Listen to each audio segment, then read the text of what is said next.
programa a seguir é livre para todos os públicos.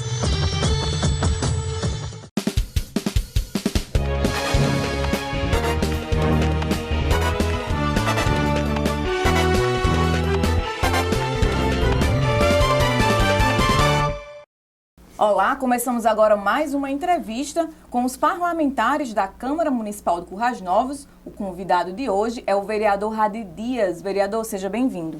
Muito obrigado, mais uma vez estamos aqui. Eu queria inicialmente saudar a todos os munícipes aqui nascidos e aqui vivendo como eu, que escolheram essa terra de Santana para viver.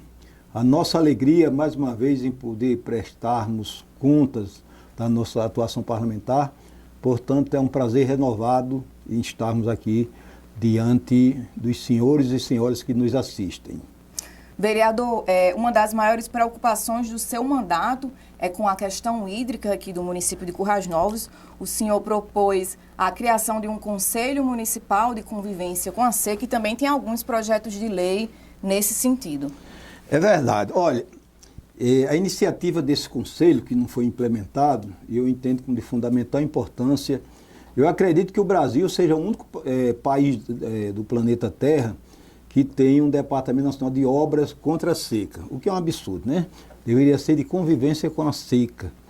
E é bom que se diga que o DENOX, que foi criado em 42, vem desde o início do século passado, através da IOCS, que era a Inspetoria de Obras contra a Seca. Veja que o absurdo tem mais de 100 anos, justamente para preparar a base de convivência com a seca. Portanto, todo mundo sabe que a seca é um problema permanente, vai existir sempre. Em todas as regiões nordeste de todos os países, nós temos problema sim, de poucas chuvas, poucas precipitações de chuvas. No entanto, o Nordeste brasileiro é um dos Nordestes mais bem abençoado por quem manda chuva, vamos dizer, pela providência divina. Obviamente que a questão não é de ordem, vamos dizer, divina, é de ordem geográfica. É óbvio que as regiões, por exemplo, litorânea, da Mata Atlântica, chove mais do que nos sertões. É verdade, é questão geográfica, né? Porque o Deus do lá seja diferente do daqui. Portanto, a gente precisa aprender a conviver. A nossa preocupação foi o seguinte: enquanto gestor do IF, que a gente tem o poder de executar, já que nós temos orçamento e nós éramos ordenadores de despesa, nós provamos que é possível sim conviver sem maiores sobressaltos. Nosso amigo Suênio, que é aluno egresso lá do IF, conhece que nós temos sistema de captação, né, das chuvas, ou das águas pluviais, e armazenamento, tratamento dessa água. Nós temos estação de tratamento de efluentes, que são os esgotos. É possível conviver sem maiores problemas. Nós propomos já em 2017, e isso é bom que diga que nós temos uma lei, que é a Lei 3333, de 21 de julho de 2017, que era o Programa de Conservação e Uso Racional de Água nas novas edificações. Pela nossa proposta, que é lei sancionada pelo Executivo, todas as obras doravante, quer dizer, a partir do dia 31 de julho de 2017, é bom que se diga que esse projeto foi apresentado logo no início do nosso mandato, só que se deu 6 meses de prazo para começar a sua vigência. Todas as obras públicas, seja a nível do município, do Estado ou da União, teria que ter esse sistema de captação de águas, ou seja, através das calhas, e também as caixas para armazenamento, conforme nós fizemos lá no IF. E hoje, com a continuidade lá dessa política, nós temos cerca de 1.500.000 litros de água armazenada das nossas chuvas. Nós temos exemplo aqui de particulares que armazenam mais de 1 milhão de litros. Por exemplo, lá do importadão, lá do Vicunha, lá do nosso amigo Chico Severiano. Tem o nosso amigo Helder da HS, também tem cerca de 600.000 litros de água. Então é possível sim conviver. Então, a partir de então, todas as obras teriam que ser licenciada a partir de atender essa questão legal. Infelizmente não é cumprido. Não é cumprido porque isso é mais uma questão cultural, o que eu lamento profundamente. Então, essa preocupação nossa é baseada na realidade que nós vivemos ao longo da minha vida. Eu sou de 1954, eu tinha 4 anos em 1958, eu me lembro da grande seca que houve aqui no Nordeste. Portanto, eu sei o quanto é caro você precisar de água e não ter, às vezes, para beber ou até mesmo para cozinhar. Se nós usássemos a nossa inteligência, que todos nós temos bastante, todos nós, homens e mulheres, para a convivência de forma tranquila, com a questão das secas e na questão da pouca precipitação de chuvas, a gente não teria maiores problemas. Portanto, existe essa lei, sim, a lei, a questão hídrica do nosso município, e para os particulares seria obras, obviamente comerciais e industriais, a partir de 200 metros quadrados, ou seja, todos, a partir de então, julho de 2017, o município só autorizaria a sua construção se atendesse esse preceito legal. Não é cumprido porque é uma questão cultural que eu lamento bastante. Portanto, cara jornalista, a gente reclamar que existe pouca água não é verdade, a questão é de gestão. Essa que é a grande realidade. Por exemplo, eu fico felicíssimo que já no final do mês, agora de julho, início de agosto, o governo do estado anunciou esse projeto, chama Projeto Seridó. É um projeto que vai importar em 280 milhões de reais, que vai atender a questão, vão ser construídas 7 adutoras para atender toda a região do Seridó, leia-se, parte da região do Seridó, né? Acari, Currais Novos, Florânia, São Vicente e até Cruzeta, com água que virão da barragem Armando Ribeiro Gonçalves, que virá também da transposição das águas de São Francisco e também da futura barragem de Oiticica. Inicialmente, esse convênio já vai ser assinado brevemente, vão ser 160 milhões de reais para o MDR, Ministério do Desenvolvimento Regional, que inclusive tem um conterrâneo nosso, Rio Grande do Norte, que é o ministro, o senhor Rogério Marinho, ex-deputado federal, e o governo e a contrapartida do governo do estado é de 18 milhões, mas a obra total é de 280 milhões. Esses 178 milhões vai atender o que eles chamam o eixo norte, que é trazer água para os municípios aqui, no caso de São Vicente, no caso Florânia, São Vicente, Cruzeta, Currais Novos e Acari. Portanto, e segundo a previsão do governo estadual, nós vamos garantir a questão da sustentabilidade na questão hídrica pelos próximos 50 anos. Provavelmente eu não vou estar vivo para ver esses 50 anos que virão, mas espero que pelo menos daqui uns 30 anos ou 20, no tempo que Deus permitir, possamos conviver sem maior sobressalto com a questão do abastecimento hídrico, que é fundamental. Uma região não desenvolve se não houver água suficiente, se não houver energia elétrica. Portanto, uma coisa complementa a outra. Vereador, a gente já está falando aqui sobre projetos de lei. Conta para a gente, então, quais outros projetos são de autoria do seu mandato? Na verdade, já são leis, né? Porque o PL, o projeto de lei, é apresentado e já foram sancionados, pelos senhores vereadores e vereadoras, na hora que é sancionado pelo Executivo, transforma em lei. Essa lei da questão hídrica no nosso município chama a Lei 3333. Nós, já em 2017, também propomos a criação de uma área verde, que chama Igor Gutierrez, que fica ali na Rua do Petróleo, que é particular, mas existe essa área verde lá. Em 2019, nós temos uma lei, que é a Lei 3.420, que instituiu o programa de incentivo à implantação de hortas escolares e compostagem, para a gente não queimar, quer dizer, resto de capim, enfim, de galhos, de folhas, porque tudo isso é passível de ser transformado em adubos, né? Portanto, é matéria orgânica. Nós criamos também sobre a criação do Programa Municipal de Reciclagem Ambiental. Também, tudo isso é lei. Agora, na prática, acontece muito pouco, porque, obviamente, é uma questão cultural. Tem até uma passagem interessante que mostra a nossa apatia, que é mesmo de indiferença em relação às leis que existem no país. Segundo se diz, Rui Barbosa dizia que o Brasil só precisava de uma lei. Cumpram-se as leis existentes, revoguem-se as disposições em contrário. Ou seja, existem as leis até muito interessantes. Quer ver um exemplo que não tem nada a ver, mas tem tudo a ver? Na nossa Constituição, que foi aprovada em outubro de 88, né? Salvo engano, foi 8 de outubro de 88, dizia que o juro máximo que podia ser cobrado ao ano seria de 12%, máximo. 12% se cobra ao mês nesse país. Isso é questão constitucional, nunca foi regulamentado. Portanto, o problema não é de legislação, é de participação popular, né?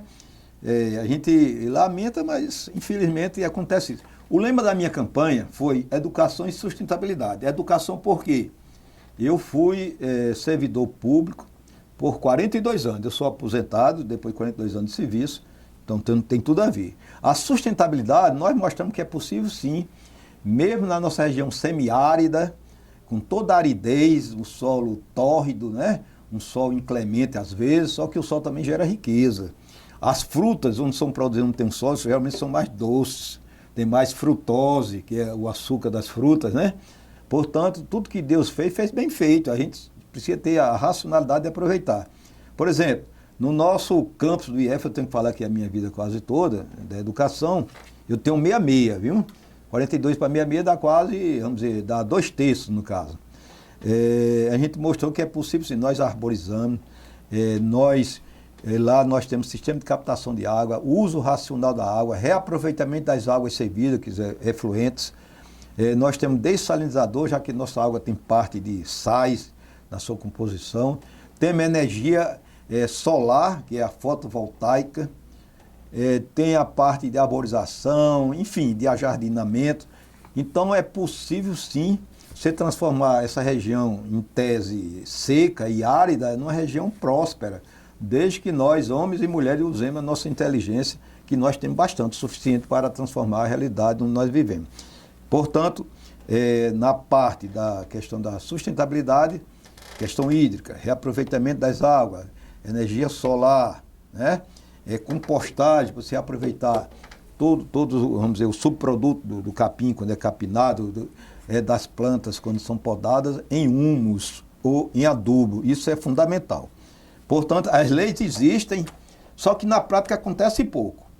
Outra coisa que eu queria colocar, nossa amiga jornalista, Priscila Adélia, né, é o seguinte: nós aprovamos uma lei a partir de uma proposição do senhor diretor do nosso campus do IFRN, onde torna obrigatória a comprovação de preenchimento das cotas de aprendizes de pessoas com deficiência, justamente das pessoas que fornecem produtos de serviço ao governo, tanto municipal, estadual e federal. Essa lei existe, a lei chama Lei dos Aprendizes, que obriga que o gestor público, ao contratar um serviço, ao comprar qualquer produto, ele exige que a empresa atenda o que a lei determina na questão do preenchimento de cotas de aprendiz. Mas deixa eu colocar uma coisa que não tem nada a ver nem com educação, nem com sustentabilidade, tem a ver com a nossa vida. Nós aprovamos agora, já no dia 13 de março de 2020, uma lei 3484, que todos nós, sejam prefeitos, vice, secretários, diretores, vereadores, inclusive a presidência da casa, sejam tratados de Vossa Senhoria. Por que isso?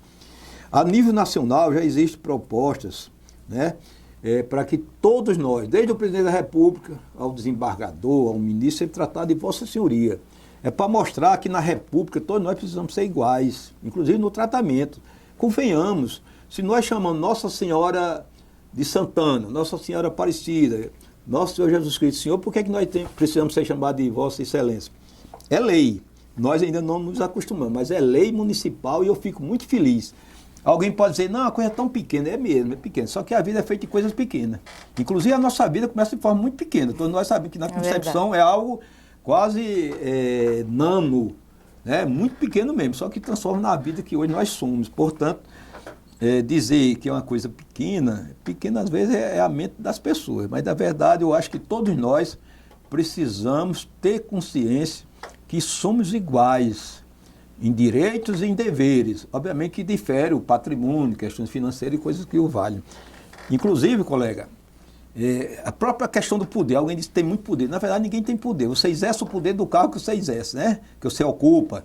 Portanto, eu fico feliz com essas leis que existem na questão da sustentabilidade, da parte hídrica, da questão do meio ambiente e também dessa lei que obriga que todos nós, do prefeito ao vereador, enfim, todos sejam tratados de Vossa Senhoria sem nenhum problema.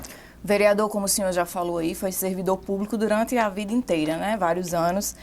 Nesse sentido, quais solicitações o senhor fez em busca de melhorias para a educação pública municipal?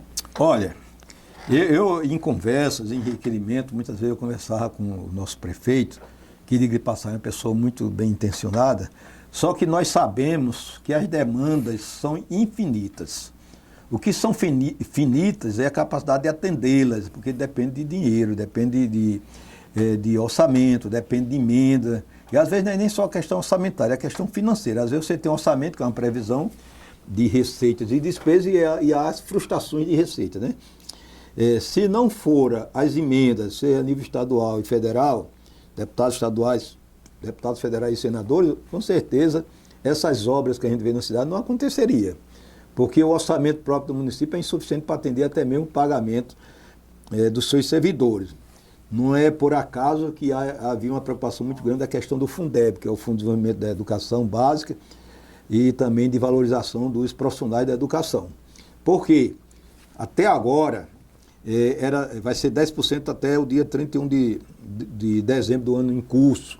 Ou seja, o governo do Estado, o governo do município entra com 90% do financiamento da educação e o governo federal com 10%. Foi aprovado agora um fundo permanente, ele não será mais temporário como era. A partir já de 2021 vai passar para 12% o incremento do governo federal em termos de recursos.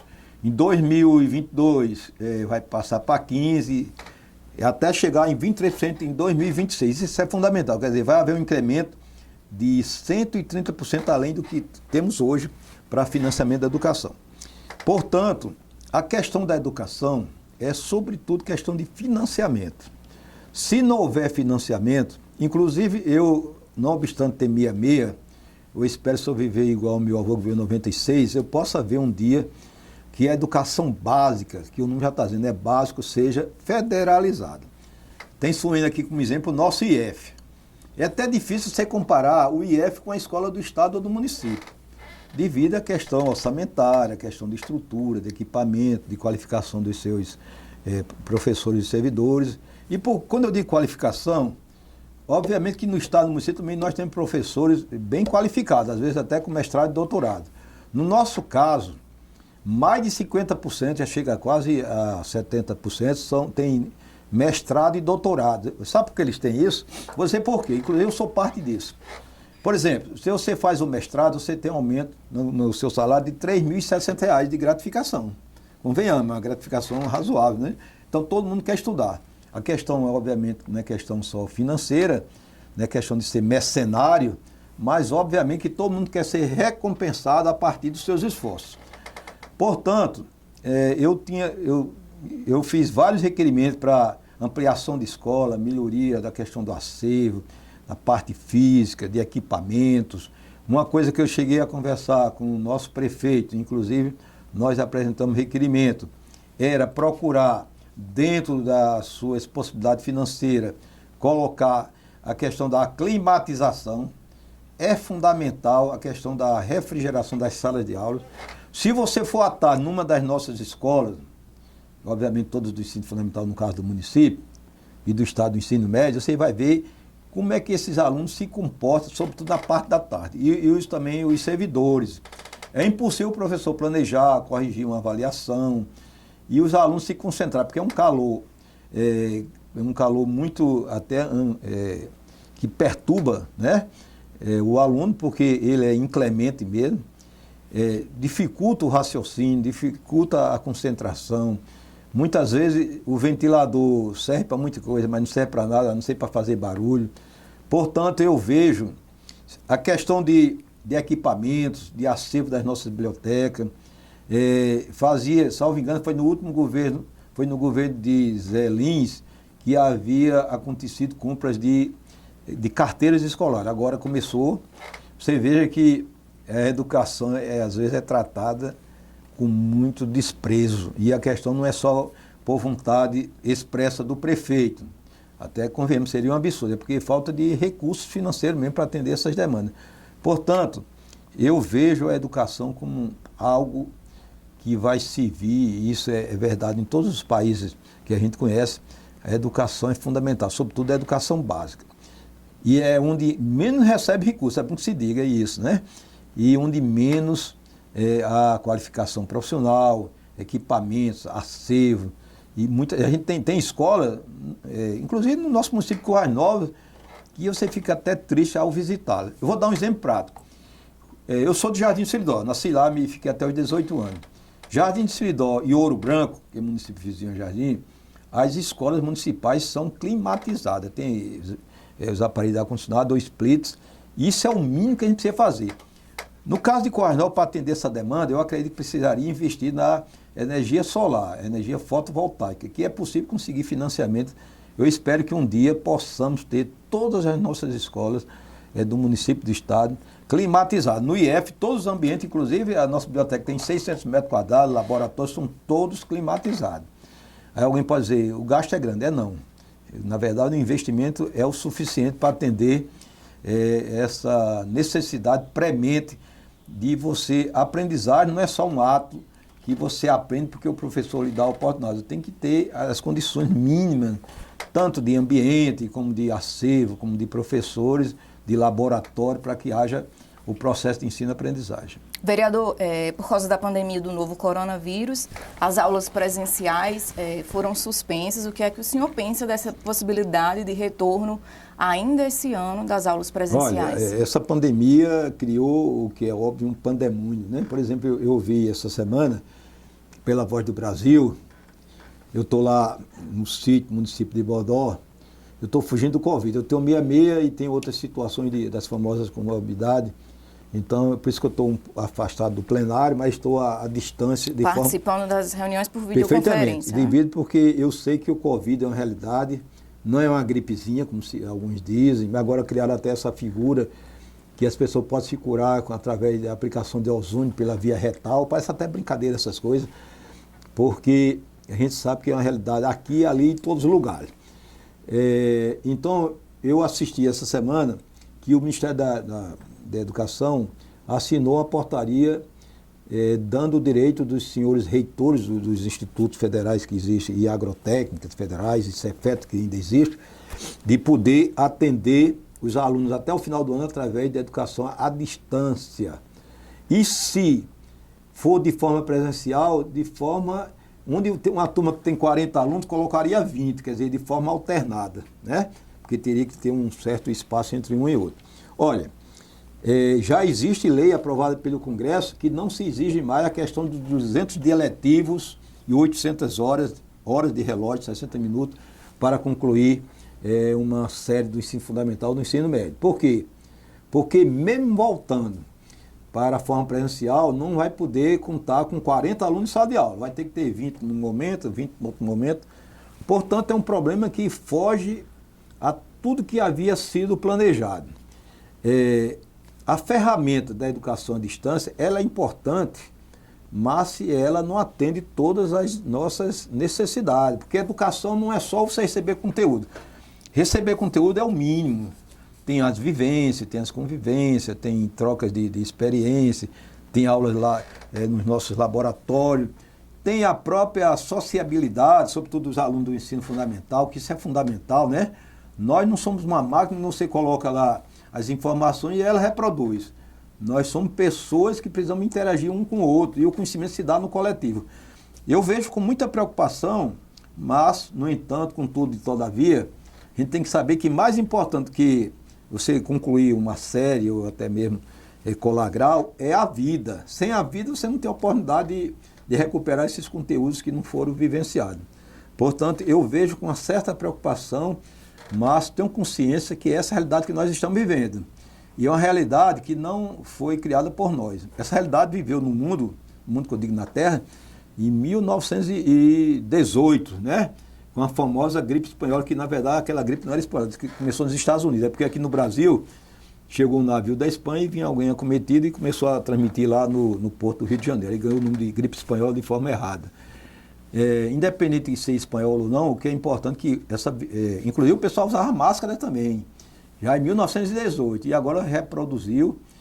Mas nossa amiga Priscila, existe uma preocupação grande para quem gosta de ler e pesquisar.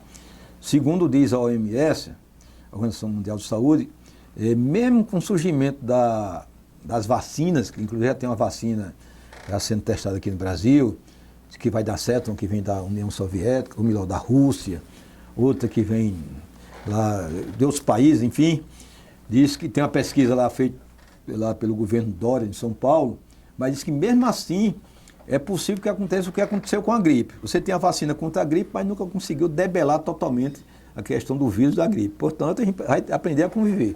Tomara que tenhamos essa convivência igual como a gente convive com a gripe. Inclusive, morrem pessoas também com gripe, né? Não é só a Covid que mata, não. E outras doenças também matam, continuam matando. Está mascarando, mas que o Covid é uma realidade, sim. Dizer que é uma gripezinha, que eu sou atleta, não vou pegar, não é verdade. E também dizer que é problema só dos mais velhos, eu não sou velho, mas sou idoso, tenho 66, eu digo com muito prazer, eu tenho 66 anos, mas infelizmente pode ser acometido desde a criança recém-nascida ao cidadão de 90 anos, de 100 anos. Essa é que é a grande verdade. Então eu vejo com muita preocupação, no entanto com consciência que é a realidade que nós estamos vivendo.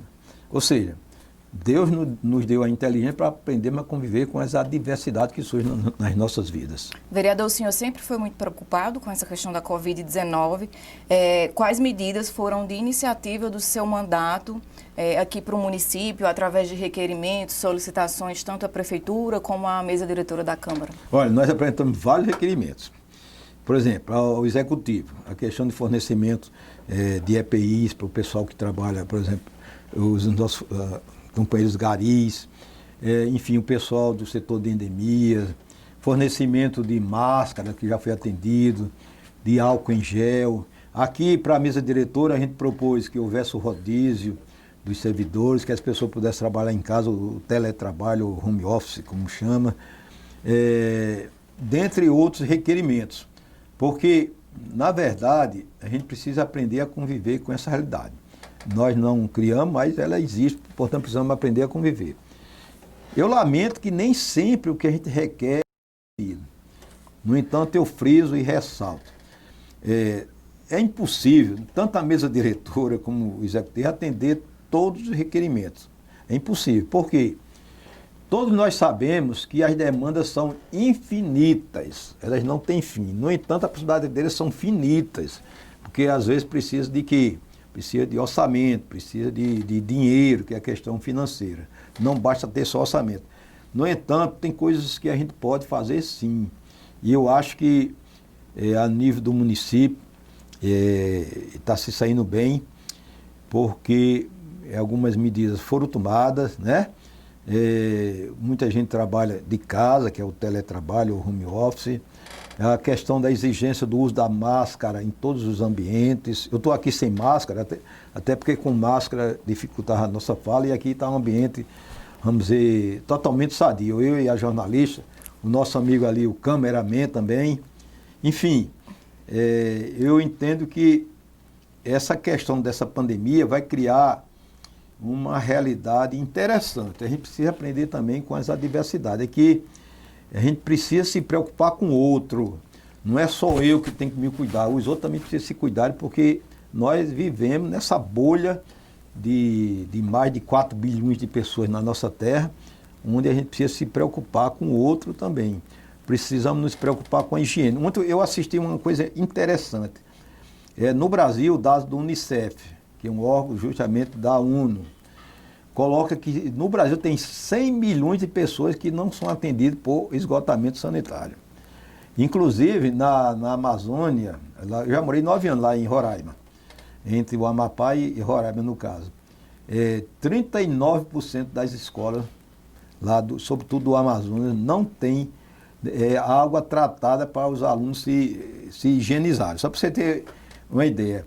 Tem um outro dado interessante que você pode achar pequeno. Saiu isso ontem, eu assisti na TV Record. 2 milhões e 400 mil pessoas nesse país fazem suas necessidades fisiológicas, sobretudo a parte sólida, a céu aberto. Você pode dizer, não, isso é pequeno, não, é muita gente.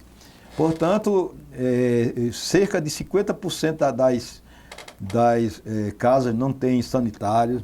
Enfim, é complicado, né? Um país rico como o nosso, coisas mínimas, que é você ter água tratada em sua casa, você ter o sistema de tratamento de esgoto, que essa é outra vergonha nacional, ainda não existir num país que tem tanto recursos naturais e também financeiros. Vereador, então, como é que o senhor avalia As ações executadas pela Prefeitura, pelas secretarias no enfrentamento à pandemia? Olha, eu avalio de forma muito positiva.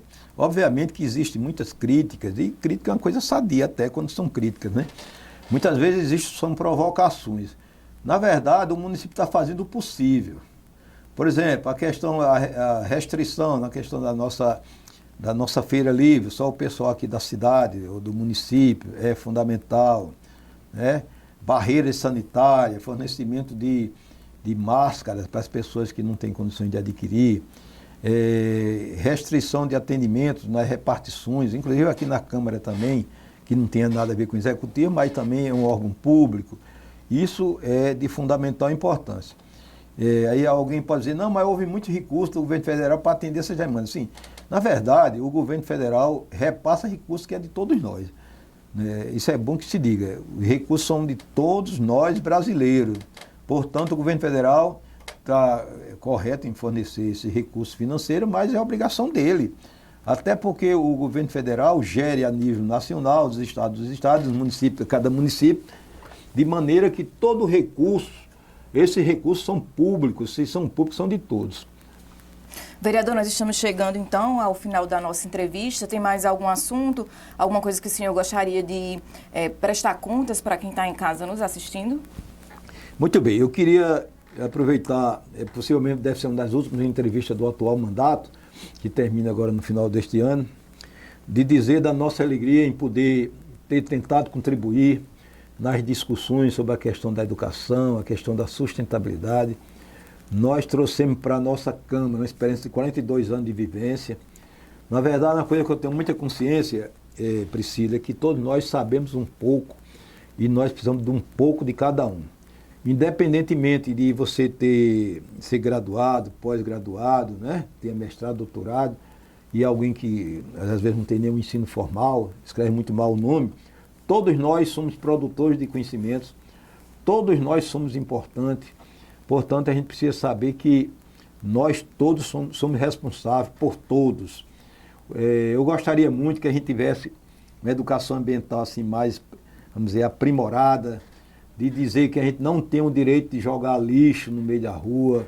Nós não temos o direito, coisa que a gente vê muito aqui na nossa cidade, no perímetro urbano, criar animais soltos, porque isso é uma questão de zoonose, de saúde pública. Portanto, a gente precisa cuidar, a gente não pode sujar nossas vias, a gente precisa ter zelo por aquilo que é nosso, é de cada um de nós. Nós estamos numa pré-campanha eleitoral, mas é bom que se diga que todos nós somos seres políticos. E como seres políticos, nós somos responsáveis, sim, pela nossa cidade, pelo nosso município, pelo bem-estar de todos nós. Portanto, eu encerro dizendo da nossa alegria em poder ter sido representante neste período. Eu sempre fui um ator político, já que eu, como gestor público, como professor, como profissional da educação, eu estava exercendo uma atividade pública, assim, e política também. A gente confunde política com partido, são coisas distintas. Até, só para encerrar, ontem eu assisti, nós temos o nosso presidente do TSE, o ministro Barroso, Roberto Barroso, colocar que nas próximas eleições municipais nós vamos ter 147.900.000 eleitores aptos a votar, quase 148 milhões, dos quais são 33 partidos participando dessa campanha a nível de Brasil, e tem 84 partidos querendo se legalizar. E tudo indica que nós, que temos mais de 60 anos, vamos votar no horário possivelmente de 8 às 12, para evitar justamente o ajuntamento, a aglomeração de pessoas. Um bom dia, ou melhor, um dia abençoado para todos nós, e foi um prazer em poder falar aqui para a Câmara do 54, do canal 54, que inclusive foi onde que eu nasci. Portanto, felicidades a todos e a todas. Vereador, mais uma vez, muito obrigada pela sua presença e disponibilidade para estar aqui conversando com a gente. A gente fica por aqui, até a próxima entrevista.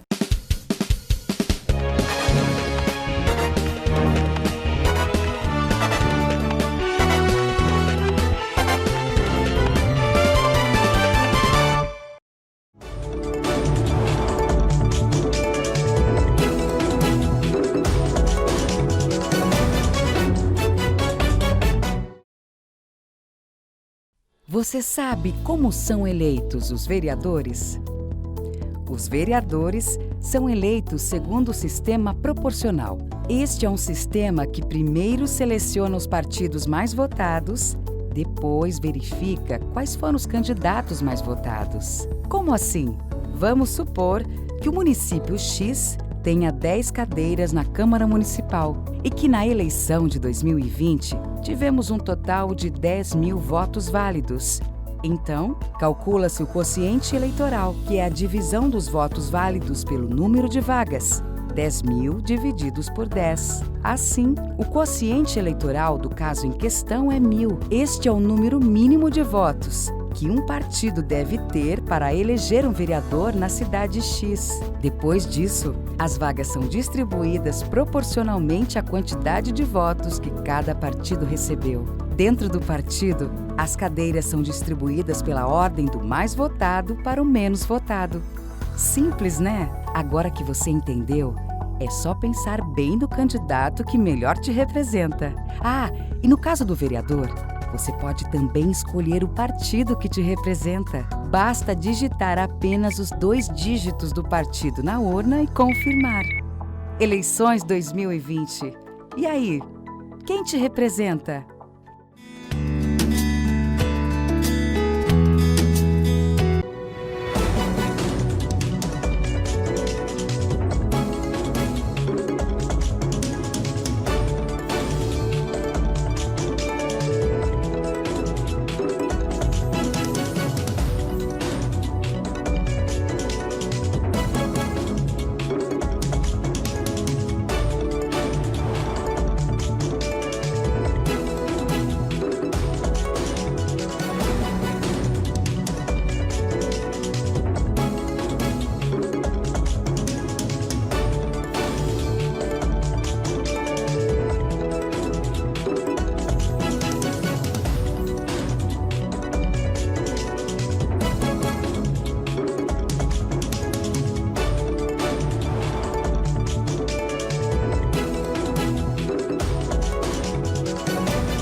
Você já espalhou uma mensagem nas redes sociais e depois descobriu que era mentira?